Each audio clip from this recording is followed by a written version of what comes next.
Good morning, class 7th. Today I am back again with a new video of your social science part 3rd civics portion. So today we discuss about chapter number 4, role of gender in Hindi or in English both. So open your books and take out chapter number 4, that is role of gender. So first of all we have to know about the Hindi meaning of role of gender. Hindi meaning of role is भूमिका. Role का हिंदी में मतलब होता है भूमिका. Gender means हमें हिंदी में पढ़ाया जाता है, जब हम लैंग्वेज पढ़ते हैं, हिंदी लैंग्वेज ग्रामर पढ़ते हैं, तो उसमें जेंडर को हिंदी में कहते हैं लिंग. तो इस चैप्टर के अंदर हम ये पढ़ेंगे कि हमारे समाज में जो लिंग हैं, जेंडर्स जो हैं, जो कि मैस्कुलिन फेमिनाइन होते हैं, यानी कि स्त्रीलिंग और पुल्लिंग होते हैं, उनका क्या रोल है, क्या भूमिका है उनकी हमारे समाज में, और उनको किस तरह की दृष्टिकोण से देखा जाता है. तो स्टार्ट करते हैं chapter.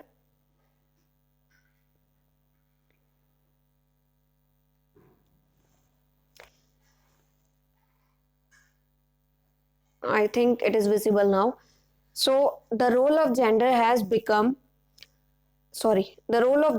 come into focus due to the biological differences between females and males. अगर बात की जाए जेंडर्स की, स्त्रीलिंग और पुल्लिंग, यानी कि जो हमारे लिंग होते हैं, तो हमारे समाज में दोनों ही तरीके के जो लिंग हैं, स्त्रीलिंग पुल्लिंग, उनका अलग अलग भूमिका है, अलग अलग तरीके से वो काम करते हैं, या कह सकते हैं दोनों की हमारे समाज में बहुत ज्यादा जरूरत है, बहुत अलग उनका महत्व है. तो focus due to the biological difference between females and males. अगर साइंटिफिकली बात की जाए तो स्त्रीलिंग पुल्लिंग कुछ नहीं है, जेंडर कुछ नहीं होते, सिर्फ ये एक बायोलॉजिकल डिफरेंस है जो कि नेचुरल है और इसको चेंज नहीं किया जा सकता. ये नेचर की वजह से है स्टार्टिंग से ही, और जब तक नेचर रहेगा ये चेंज ऐसे ही रहेगा, ये डिफरेंस ऐसे ही रहेगा. This is also known as biological determination. इसको हम साइंटिफिकल लैंग्वेज में कह सकते हैं कि ये बायोलॉजिकल डिटर्मिनेशन है, यानी कि बायोलॉजी के अकॉर्डिंग, विज्ञान के हिसाब से इंसान को, जानवर हो, पशु पक्षी, पेड़ पौधे, इन सभी को दो जेंडर्स में, दो लिंग में विभाजित किया गया, डिवाइड किया गया है, जो कि है मैस्कुलिन और फेमिनाइन, जिसको हम शॉर्ट फॉर्म में मेल्स और फीमेल्स कहते हैं. We know there is no superiority or inferiority between males and females in nature, but over the ages society has created such discriminations and charted the masculine and feminine patterns of behavior for men and women. अगर हम nature की बात करें, प्रकृति की बात करें, तो नेचर ने भले ही दो तरीके के लोग बनाए हैं, या फिर पेड़ पौधे, पशु पक्षी, सबको नेचर ने दो तरीके के बायोलॉजिकल डिफरेंस में विभाजित किया है, जो कि है मैस्कुलिन फेमिनाइन, लेकिन कभी भी नेचर ने उनमें आपस में कोई भी भेदभाव नहीं किया है. लेकिन अगर समाज की, सोसाइटी की बात की जाए, तो हमारी सोसाइटी ने मैस्कुलिन फेमिनाइन यानी कि जेंडर को एक अलग ही नजरिया दे दिया है, जिसकी वजह से उनमें बहुत भेदभाव किया जाने लगा है. Now the gender discrimination starts right from the family and pervades through the community, school, public place, religion and even media. आज के प्रेजेंट टाइम में, या प्रेजेंट जो हमारा सेंचुरी चल रही है उसकी बात करें, तो अब हमारे समाज में क्या हो गया, जेंडर डिस्क्रिमिनेशन क्या है, बहुत ही ब्रॉडली फैल चुका है. अगर बात की जाए फैमिली से, तो ये हमारी फैमिली से ही स्टार्ट होता है, क्योंकि जब भी किसी भी फैमिली में कोई न्यू बॉर्न बेबी होता है, तो ये जरूर देखते हैं कि मेल हुआ है या फीमेल. अगर वो फीमेल है तो इतनी खुशियां, इतनी उत्साह नहीं मनाया जाता जितना कि मेल बेबी के बॉर्न होने पर, बर्थ होने पर मनाया जाता है. आज भी हमारी सोसाइटी ने इसको एक भेदभाव के नजरिए से देखा है कि लड़का फैमिली के लिए जरूरी होता है, वो वारिस होता है, और वो हमारे जो फैमिली होती है उसको आगे लेकर के जाता है, जबकि लड़की को वो आज भी कुछ फैमिलीज ऐसी हैं, या समाज का कुछ कोना ऐसा है जो आज भी गर्ल्स को अपने ऊपर बोझ ही समझते हैं. तो सबसे पहले जो ये जेंडर डिस्क्रिमिनेशन है, ये हमारी फैमिलीज ही फैलाती हैं, और उसके बाद धीरे धीरे करके जब हम स्कूल्स में जाते हैं, पब्लिक प्लेसेस में जाते हैं, और कॉलेजेस में जाते हैं, सोसाइटी में बैठते हैं, तो धीरे धीरे करके वहां पर भी ये चीज हमारी एक्सटेंड होने लगती है, डिस्क्रिमिनेशन फैलना शुरू हो जाता है कि ये स्कूल गर्ल्स के लिए बने हैं, इसमें सिर्फ गर्ल्स पढ़ेंगी, बॉयज और गर्ल्स ज्यादातर. अब ऐसा है कि बहुत चीजें खत्म कर दी गई, वरना एक टाइम ऐसा था कि गर्ल्स के स्कूल में सिर्फ गर्ल्स ही जा सकती थी और बॉयज के स्कूल में बॉयज ही जा सकते थे. कोएड स्कूल्स नहीं थे जहां पर बॉयज और गर्ल्स साथ में पढ़ सकें. लेकिन अब वो चीज़ धीरे धीरे खत्म हो रही है, या कह सकते हैं हम कम हो रही है। अब गर्ल्स भी पीछे नहीं है, लेकिन फिर भी समाज में किसी ना किसी कोने में आज भी ये चीज़ अभी भी लागू है कि फीमेल और मेल्स के अंदर डिस्क्रिमिनेशन, भेदभाव है, लोग करते हैं, और वो अभी उनकी वो मानसिकता खत्म नहीं हुई है। As people grow up in society, जैसे जैसे लोग सोसाइटी में ग्रो करने लगते हैं, बैठने उठने लगते हैं, they absorb and adopt the practices pertaining to their respective genders. तो लोग धीरे धीरे जो भी चीजें, हम जैसे सोसाइटी में बैठते हैं, हम अपने पीयर ग्रुप्स में बैठते हैं, फैमिलीज में, तो जो जो चीजें हमारे फ्रेंड सर्कल या हमारी फैमिली कजन्स जो हमें सिखाते हैं, हम वो चीजें सीखते चले जाते हैं, और आगे जाके अपनी लाइफ में वही चीजें हम यूज करते हैं। तो उसी तरीके से इन्होंने बताया कि हमारी जो सोसाइटी है, जैसे जैसे हम उसमें बैठते चले जाते हैं, हमें हर चीज को हम उसे ग्रास्प करने लगते हैं, एब्जॉर्ब करने लगते हैं, और वही हमारे माइंड को रीसेट करता है कि हाँ ये चीज सही है और ये गलत है। तो इसी तरीके से हमारे समाज में जेंडर डिस्क्रिमिनेशन फैलाया गया, जब ये बता दिया गया कि गर्ल्स बॉयज जितनी स्ट्रांग नहीं होती हैं, गर्ल्स बॉयज वाले काम नहीं कर सकती हैं, गर्ल्स और बॉयज एक स्कूल में नहीं पढ़ सकते हैं। तो ये सब चीजें हमारे माइंड में सोसाइटी के थ्रू बैठा दी गई हैं, जिसकी वजह से जेंडर डिस्क्रिमिनेशन सोसाइटी में फैलता गया। Let's take a look at gender roles in various spheres of life. अब हम देखते हैं कि हमारे जो दो जेंडर्स है, जो ये जेंडर्स है मैस्कुलिन फेमिनाइन, इनका हमारी जो लाइफ है उसमें क्या रोल है, और ये किस तरीके से अपनी भूमिकाएं निभाते हैं, क्या वर्क करते हैं, और कैसे अपनी अपनी अलग अलग भूमिकाएं ये निभाते हैं। Gender role in the family, सबसे पहले आती है फैमिली। हर जेंडर का एक फैमिली में अपना अलग रोल होता है, एक अलग भूमिका होती है। In the family, our family is our first school. सबसे पहले जब न्यू बॉर्न बेबी होता है तो फैमिली जो होती है उसकी, परिवार ही उसका पहला विद्यालय यानी कि स्कूल माना जाता है। हम जो कुछ भी सीखते हैं, बोलना चलना, वहीं से सीखते हैं, तो इसलिए फैमिली हमारा फर्स्ट स्कूल होती है। Where we learn so many things including lesson in social life. तो जो हमारी फैमिली होती है उसमें हम बहुत सारी अलग अलग प्रकार की चीजें सीखते हैं, जैसे कि जिंदगी के लेसन्स भी, चैप्टर्स भी हम वहीं से सीखते हैं कि क्या हमें जिंदगी में करना चाहिए, अच्छे लोग क्या करते हैं, बुरी चीजें क्या होती हैं, वो सब हमें अपने परिवार से पता चलती हैं।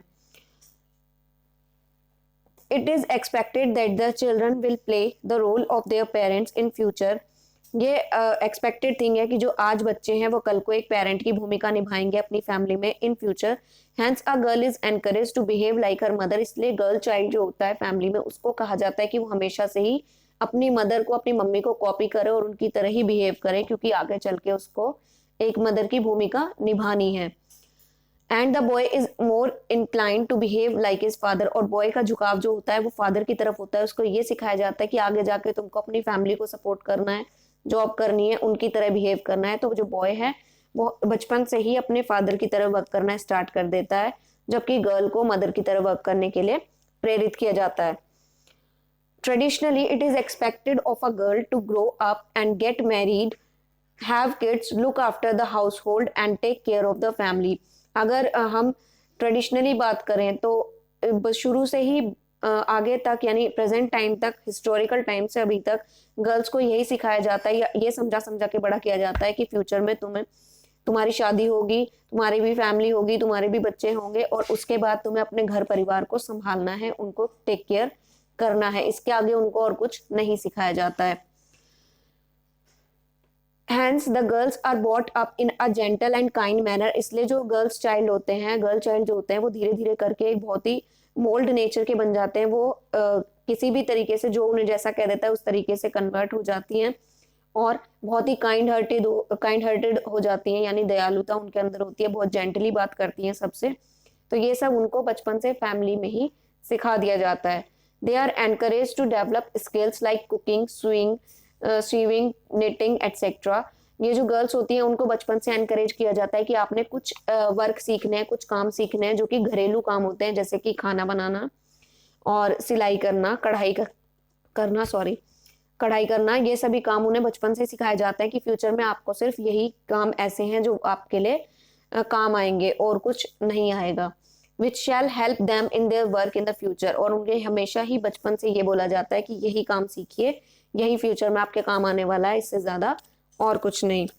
Boys on the other hand are expected to, जबकि जो बॉयज होते हैं उनसे क्या एक्सपेक्ट किया जाता है कि वो फादर की तरह बिहेव करें, वो सीखें कि फैमिली में किस तरीके से फैमिली को सपोर्ट किया जाता है, अर्निंग कैसे की जाती है। तो work outside to earn money, boys को सिखाया जाता है कि आपको घर से बाहर निकलना है, जॉब करनी है, पैसे कमाने हैं, एंड सपोर्ट द फैमिली, और अपनी फैमिली को सपोर्ट करना है financially. Therefore the boys are encourage to do well in studies to be able to earn their livelihood, इसलिए बॉयज को एनकरेज किया जाता है बचपन से ही कि आप अच्छी पढ़ाई करें और उसके बाद ज्यादा अर्निंग करें, ज्यादा पैसा कमाएं और अपनी फैमिली को अच्छा जीवन दें, अच्छा फ्यूचर दें। They are also encourage to play games, boys को एनकरेज किया जाता है, प्रेरित किया जाता है कि आप गेम्स खेलें, फिजिकली स्ट्रांग बने। The expectation of society about their social behaviour also differs, और जो सोसाइटी समाज जो होता है उनकी एक्सपेक्टेशंस भी बॉयज चाइल्ड से कुछ अलग ही होती हैं, जो कि गर्ल चाइल्ड से नहीं होती हैं।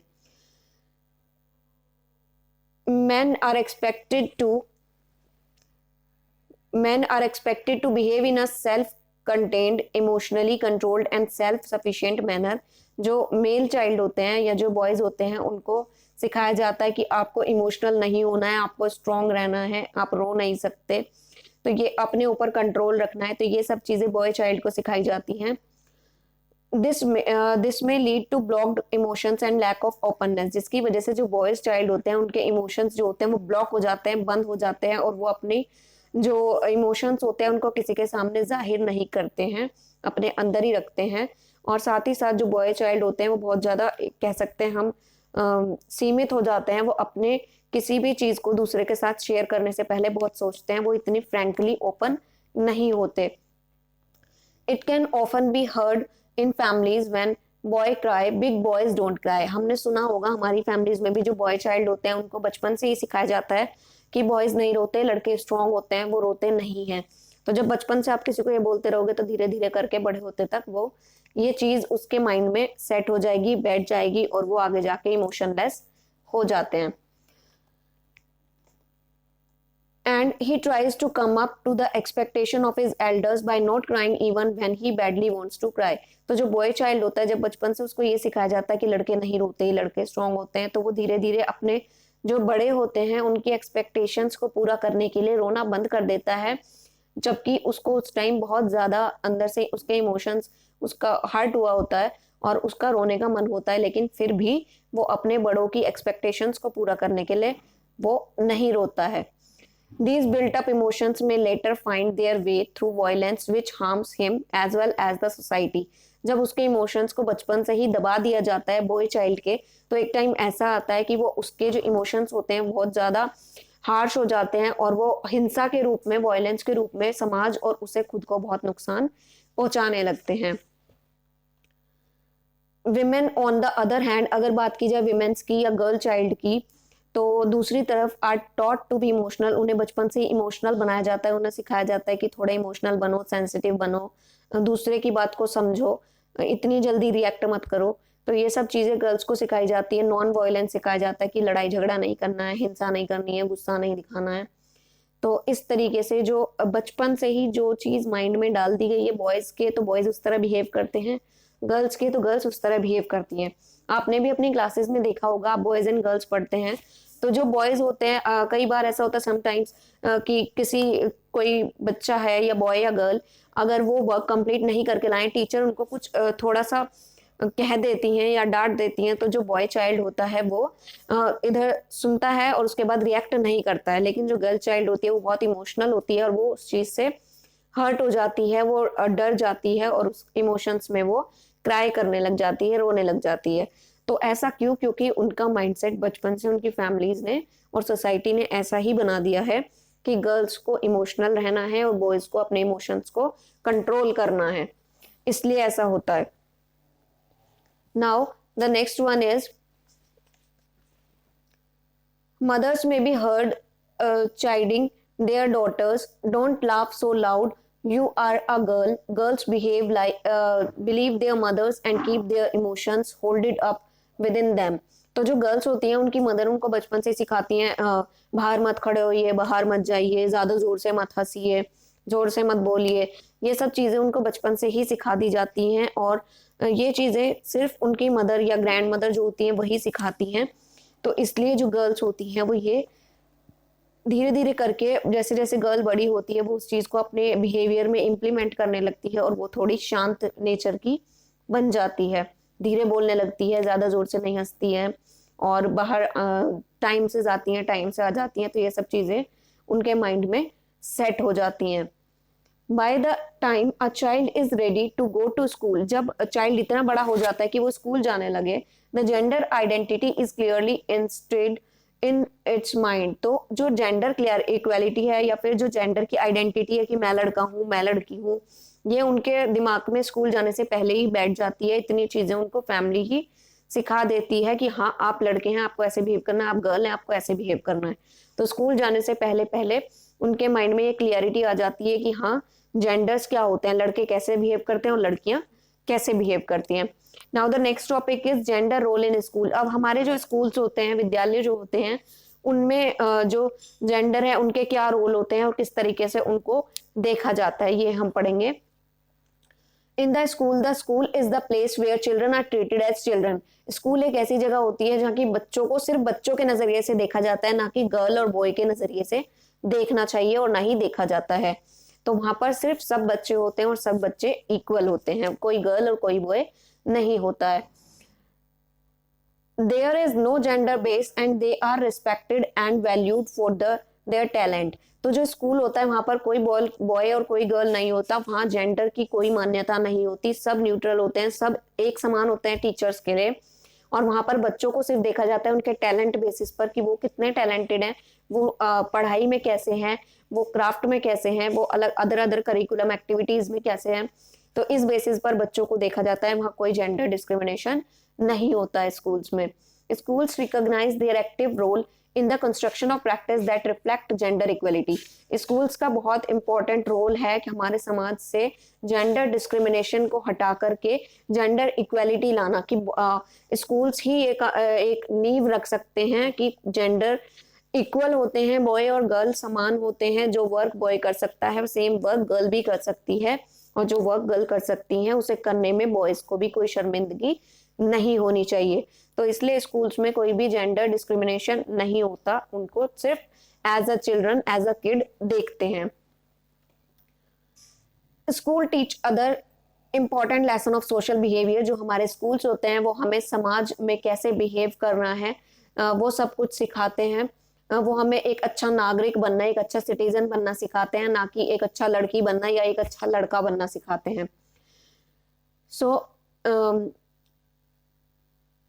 like how to behave with your juniors, seniors and teachers. They teach how maintain discipline in a school. The children are taught to obey rules. Schools हमें सिखाते हैं कि हमें कैसे बिहेव करना है समाज में, सोसाइटी में, बड़ों से कैसे बात करनी है, छोटों से कैसे बात करनी है, किसको हमें रिस्पेक्ट देनी है, टीचर्स को हमें रिस्पेक्ट देनी है। और क्या नाम है, और जो स्कूल्स हैं उसमें डिसिप्लिन बना के रखना है, हमें अनुशासन व्यवस्था को बनाकर रखना है, मेंटेन करके रखना है और सभी की रिस्पेक्ट करनी है, सभी को ओबे करना है। तो स्कूल हमें सिर्फ ये सिखाते हैं, ना कि हमें ये सिखाते हैं कि लड़के ऐसे बिहेव करेंगे और सिर्फ गर्ल्स ऐसे बिहेव करेंगी। और आगे देखते हैं हम। Although most of the rules in schools are the same for boys and girls but some are different, like their uniform may be different based on the way the boys and the girls are expected to dress. कुछ schools जो होते हैं उनमें हम कह सकते हैं सभी स्कूल्स या मोस्टली सब में रूल्स इक्वल होते हैं, बॉयज के लिए सेम रूल, गर्ल के लिए सेम रूल। वहां जेंडर इक्वलिटी होती है, जेंडर डिस्क्रिमिनेशन नहीं होता है, इसलिए सभी रूल्स बॉयज और गर्ल्स के लिए इक्वल बनाए जाते हैं, सबको फॉलो करने होते हैं। लेकिन कुछ स्कूल्स में ड्रेसेस जो होती हैं वो अलग होती हैं फॉर कंफर्टनेस ऑफ चिल्ड्रन, कि बच्चे की क्या कंफर्टनेस है, वो कैसे कपड़े पहन सकता है। गर्ल के लिए गर्ल्स की तरह की यूनिफॉर्म रखी जाती है और बॉयज के लिए बॉयज के पैटर्न की यूनिफॉर्म रखी जाती है जिसमें कि वो कंफर्टेबल रहे। अदरवाइज इसके अलावा और कोई भी डिस्क्रिमिनेशन स्कूल्स में नहीं फैलाया जाता जेंडर को लेकर के। Now in higher classes the boys may be expected to take up professional subjects. Higher classes में जब हम धीरे धीरे करके बड़ी क्लासेस में आ जाते हैं तो जो बॉयज होते हैं वो ज्यादातर प्रोफेशनल सब्जेक्ट्स लेते हैं या उनसे एक्सपेक्ट किया जाता है कि वो प्रोफेशनल सब्जेक्ट लें ताकि वो आगे चल के बिजनेस और जॉब्स कर सकें, which could land them a job later, whereas girl may be more inclined towards taken up subject like home science, music etc. लेकिन अगर पुराने टाइम की बात करें तो पुराने टाइम में सिर्फ ये होता था स्कूल्स में भी कि जो बॉयज हैं वो ज़्यादातर प्रोफेशनल सब्जेक्ट लें ताकि आगे चल के उनको अच्छी जॉब्स मिल सके या वो कोई अपना बिजनेस कर सके। लेकिन जो गर्ल्स चाइल्ड होते थे उनसे ये एक्सपेक्ट किया जाता हायर क्लासेस में कि हायर क्लास में जाकर के ये कुछ अच्छा सब्जेक्ट ले, लाइक होम साइंस लें, घर की चीज़ें सीखें, या म्यूजिक लें, आर्ट्स लें। ये सब सब्जेक्ट गर्ल्स के लिए होते थे, जबकि आज ऐसा नहीं है। आज सबके लिए इक्वल है। जो भी सब्जेक्ट या जो भी प्रोफेशन कोई चूज करना चाहता है, वेदर इट्स बॉय और अ गर्ल, तो कोई भी कुछ भी चूज कर सकता है।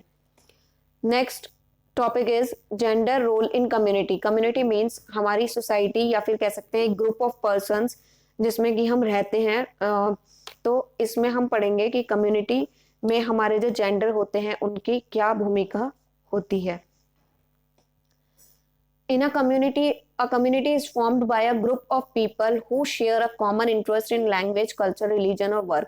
कम्युनिटी ग्रुप होता है, लोगों का समूह होता है जिसमें कि कह सकते हैं हम सेम इंटरेस्ट वाले लोग रहते हैं, जैसे कि सेम भाषा हो गई और सेम संस्कृति हो गई, कल्चर हो गया, सेम धर्म हो गया, या फिर सेम काम करने वाले, सेम वर्क करने वाले। तो इस तरीके के जो लोग होते हैं जब वो एक साथ इकट्ठे होकर रहते हैं, बातचीत करते हैं, तो उसको हम कम्युनिटी कहते हैं, एक समूह कहते हैं।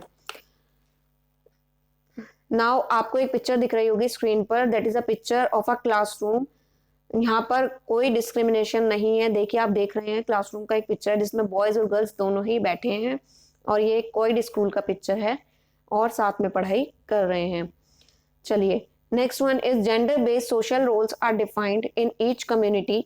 जेंडर जो होता है वो हमारे समाज में हर जेंडर अपनी अलग भूमिका निभाता है। ये नहीं कह सकते कि सारे जेंडर सेम वर्क कर सकते हैं, सेम भूमिका निभाते हैं। हर जेंडर की अपनी अलग भूमिका होती है जो कि वो समाज में निभाता है। In most communities, men and women are treated differently. Like in religion communities, the role assigned to men and women are quite different, and as per traditional norms in a professional community too. अगर बात की जाए communities की, तो जो man और women हैं, यानी कि मेल और फीमेल्स जो होते हैं, उनको अलग अलग तरीके से, अलग अलग नजरिए से ट्रीट किया जाता है। चाहे वो धार्मिक कम्युनिटी हो, धार्मिक समूह हो, या फिर कह सकते हैं हम कि उनके वर्क के अकॉर्डिंग उनको, धार्मिक समूह की अगर बात करें तो सबको अलग अलग तरीके का काम सौंप दिया जाता है, अलग अलग वर्क दे दिए जाते हैं जिसके तहत वो अपना काम करते हैं या अपनी भूमिकाएं निभाते हैं। इन अ प्रोफेशनल कम्युनिटी में भी बात की जाए तो सब अपने हिसाब से अपना वर्क चूज करते हैं, अपना काम चूज करते हैं और उसी हिसाब से अपनी भूमिका निभाते हैं। The roles that are more suited to women may be different from those for the women. जो रोल्स विमेन्स निभाती हैं वो काफ़ी हद तक कह सकते हैं हम, काफ़ी परसेंटेज में, काफ़ी मात्रा में डिफरेंट होते हैं जो रोल मैन निभाते हैं उनसे। यानी कि जो भूमिकाएं फीमेल की होती हैं उससे कई गुना अलग होती हैं मेल्स की भूमिका हमारे समाज में, जो कि आज भी वो निभाते हैं, सभी निभाते हैं। For instance, women usually do not work as mechanics and men do not work as babysitter. For example, आज भी हमारे समाज में जो विमेन्स हैं वो एक मैकेनिक के तौर पर काम नहीं कर पाती हैं। ऐसा नहीं है कि करती ही नहीं है, करती हैं। कुछ विमेन्स ने इसको एज अ चैलेंज लिया है और कंप्लीट भी किया है कि वो मैकेनिक के तौर पर वर्क कर सकती हैं। लेकिन पहले क्या होता था, विमेन्स को माना जाता था कि वो एज अ मैकेनिक वर्क नहीं कर सकती हैं, और जो मेल्स होते हैं, जो बॉयज होते हैं, वो एक बेबी सिटर नहीं बन सकते हैं कि घर पे रह करके बच्चों को संभालना, ये उनका काम नहीं होता है, ना ही वो ऐसा करते हैं। तो ये पुराने टाइम की बात है। आज की डेट में काफ़ी हद तक इसमें चेंजेस आपको देखने के लिए मिलेंगे।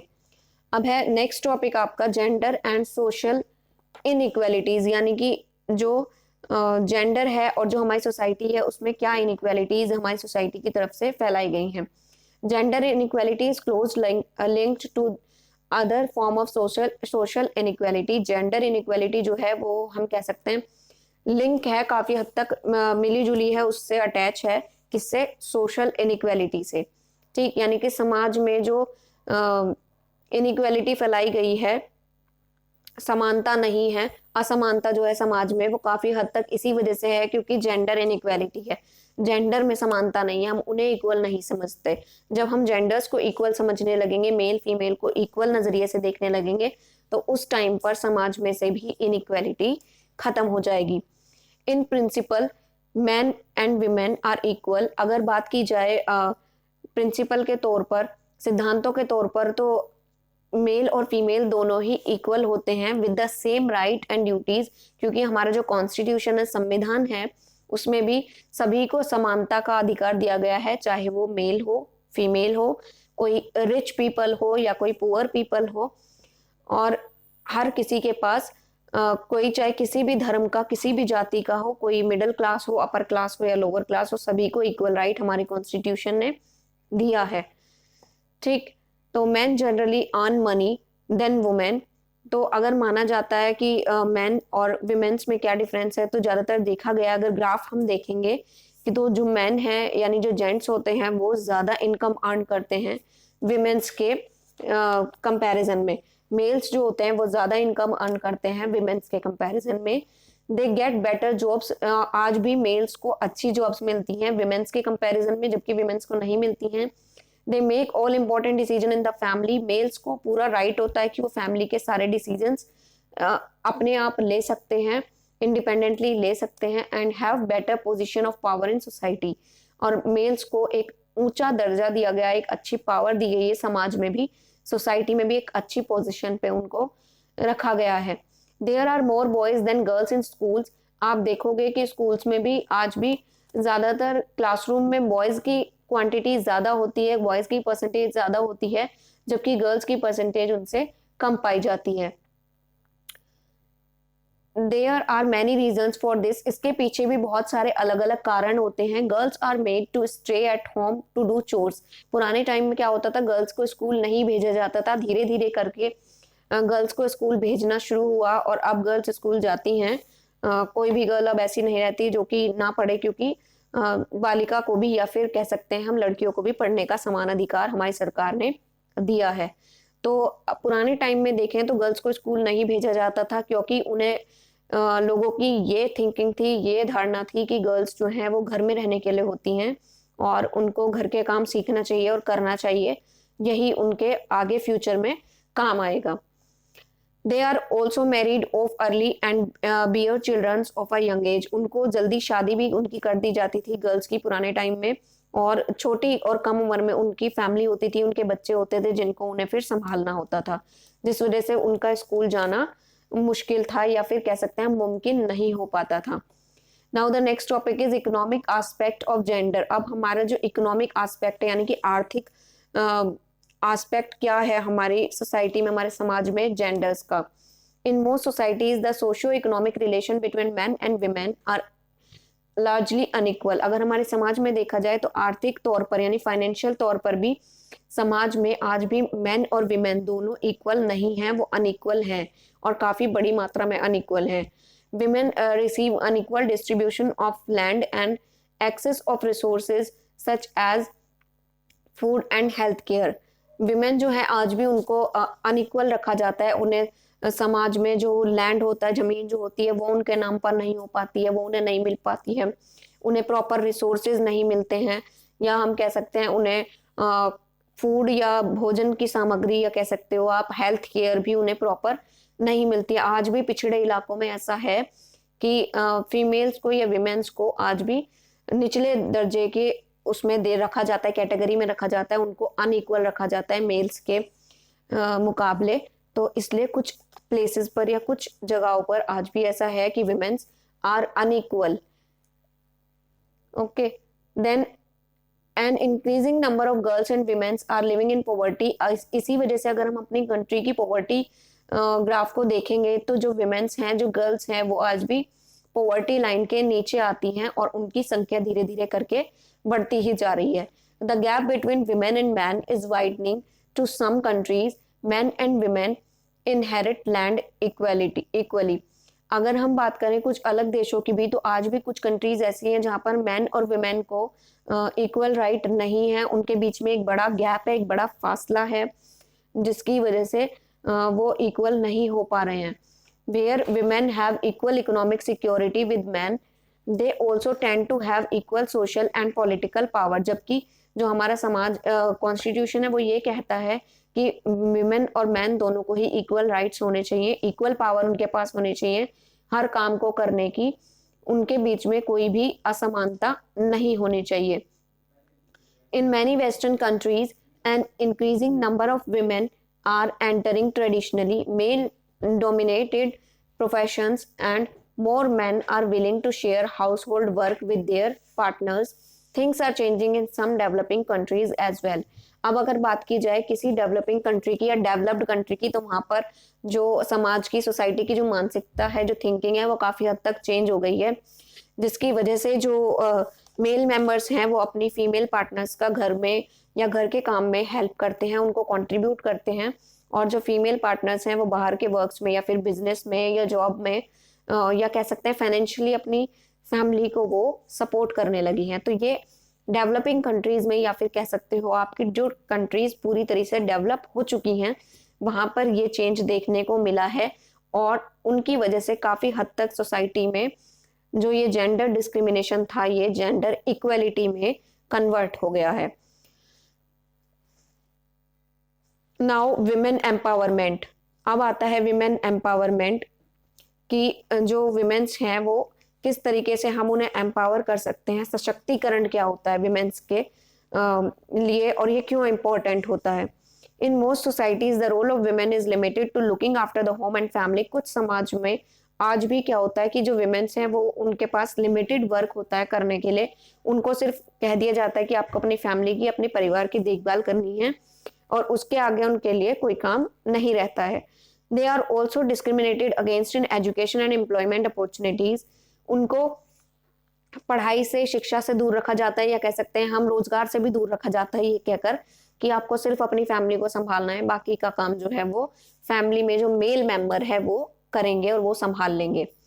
इस वजह से उनके लिए आज भी डिस्क्रिमिनेशन है, भेदभाव उनके लिए आज भी समाज में है।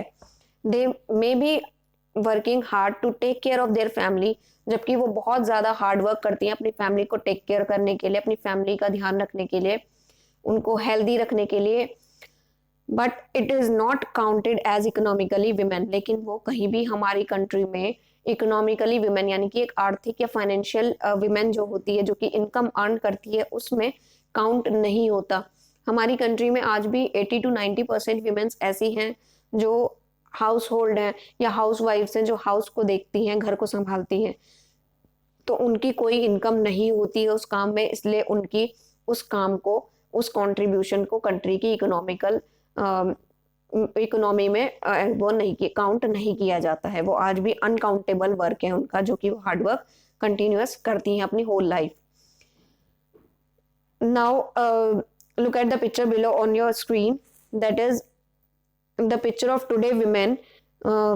She is economically independent. ये एक विमेन की पिक्चर है जो कि एक जॉब कर रही हैं, एक इंडिपेंडेंट लेडी हैं जो काम करती हैं, और सेकेंड वन आपको दिख रही है एक कंस्ट्रक्शन साइट पर वर्क करती हैं और एक ऑफिस में वर्क कर रही हैं।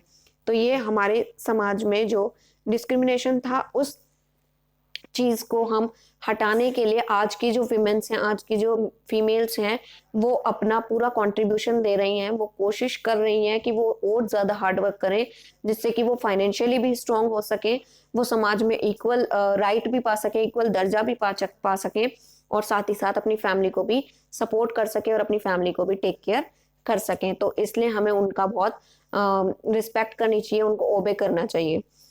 Now the last paragraph of this chapter is there have been many movement in India focusing on giving economic and social rights to women। हमारे भारत में बहुत सारे ऐसे आंदोलन चलाए गए जिनके तहत ये कहा गया कि औरतों को भी, विमेन्स को भी राइट है, समान अधिकार है, उनको भी समाज में हर अपने आप को साबित करने के लिए या अपने काम को साबित करने के लिए उनको समान अधिकार है। वो भी मेल से यानी कि जेंट्स से कम नहीं है किसी भी काम में। वो भी उन्हें भी इकोनॉमिक पोजीशन मिलनी चाहिए, उन्हें भी आर्थिक सहायता मिलनी चाहिए, उन्हें भी समाज में एक इक्वालिटी राइट मिलना चाहिए। These movements have been successful in empowering women। ये मूवमेंट्स, ये आंदोलन सक्सेसफुल हुए और आज हमारे भारत की जो विमेन्स हैं वो सशक्त हैं वो हर कार्य कर सकती हैं और हर काम में अपना योगदान भी दे सकती हैं। Today there are more girls in school. आज के टाइम की अगर आप बात करेंगे तो आप देखोगे कि क्लासरूम्स में या स्कूल्स में गर्ल्स की संख्या बढ़ी है धीरे धीरे करके। जो गर्ल्स की संख्या कम होती थी बॉयज के मुकाबले, आज वो काफी हद तक इक्वल परसेंटेज में आ गई हैं। आज गर्ल्स सभी स्कूल जाती हैं और गर्ल्स भी बॉयज की तरह ही बैठ करके क्लासरूम में पढ़ाई करती हैं और आगे जॉब्स भी करती हैं। More womens are coming out their homes. बहुत सी औरतें ऐसी हैं जो पहले घरों में काम करती थी लेकिन आज वो अपने घरों से बाहर निकली हैं और उन्होंने जॉब करना स्टार्ट कर दिया है। To encourage them self in a job और बिजनेस। कुछ औरतें बिजनेस भी करती हैं और कुछ जॉब्स भी करती हैं और वो बाकी हाउसवाइफ्स के लिए एक एग्जाम्पल सेट करती हैं कि हम भी यानी फीमेल्स भी समाज में अपना इक्वल अधिकार पा सकती हैं। हम भी मेल्स की तरह वर्क, फील्ड वर्क कर सकते हैं, जॉब वर्क कर सकते हैं। Women have their taking part in social work. आज की विमेन्स जो है वो सोसाइटी में सामाजिक कार्य में भी सोशल वर्कर बन गई हैं, सामाजिक कार्यों में भी अपना पूरा योगदान देती हैं और इंटरेस्ट लेती हैं। All these activities have made them self confident as well as financially independence. ये सभी जो एक्टिविटीज होती हैं, ये सभी जो काम है, इससे हमारे समाज की जो औरतें हैं, विमेन्स हैं, उनको समाज में एक इक्वेलिटी, एक समान अधिकार मिला है। उनके अंदर का आत्मविश्वास जाग चुका है या जाग गया है इस काम को करने से और वो आज इंडिपेंडेंट है, वो स्वतंत्र हैं, वो अपने फैसले, अपने डिसीजंस अपने आप ले सकती हैं, अपने काम अपने आप कर सकती हैं। Are educate on educate a girl you educate a nation. अगर आप बात करें एंड में तो हमारे आसपास जो सोसाइटी है उसमें भी हमें सबको ये मोटिवेट करना चाहिए कि अपनी गर्ल्स को, अपनी चाइल्ड को, गर्ल चाइल्ड को पढ़ाएं, मोटिवेट करें, क्योंकि अगर उन्होंने अपने गर्ल को या अपने गर्ल चाइल्ड को पढ़ाया, एजुकेट किया तो ये हमारे नेशन को एक सही दिशा में लेकर जाएगा और ये हमारे पूरे नेशन को एजुकेट करेगा। क्योंकि जो फीमेल्स होती हैं वो सिर्फ एक फैमिली की नहीं, धीरे धीरे करके एक नेशन की भी नींव होती हैं। So students, here is your chapter number 4 completed today. Thanks for watching this video and do subscribe, press the subscribe and bell button for the next update of your next chapter. Take care. Bye bye.